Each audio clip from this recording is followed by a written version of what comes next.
Last Sunday, we took a quick look at Simon the Sorcerer, just to see the great things God had done in his church, and also some of the difficulties that the church faced as they were going forward. Because right now, I think all of us are facing a difficult time.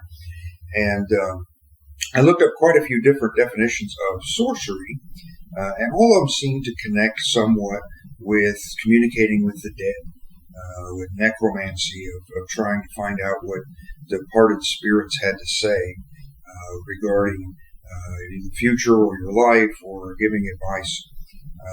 And so just thought I would mention, at this point, a lot of people, when they're in a state of concern, when life is going difficult, they tend to grasp at whatever they can find to give them comfort, to give them assurance, to give them advice for living. And one of the sources people do sometimes run to are things like fortune tellers, Ouija boards. They want to find out those who have gone on, what do they have to say. But this is really a bad plan. In fact, God very strongly recommends against that, very strongly commands against that. In fact, in Isaiah 8:19, he said this. He said, "When they say to you, inquire of the mediums and the spiritists who chirp and mutter, shouldn't a people inquire of their God? Should they inquire of the dead on behalf of the living?"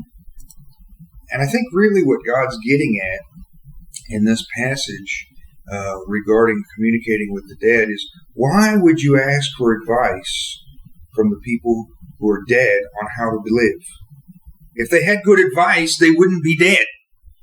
What you need is to go to God, who can give you good advice. In fact, this is what James 1:5 says, "Now if any of you lacks wisdom, he should ask God, who gives to all generously and ungrudgingly, and it will be given to him."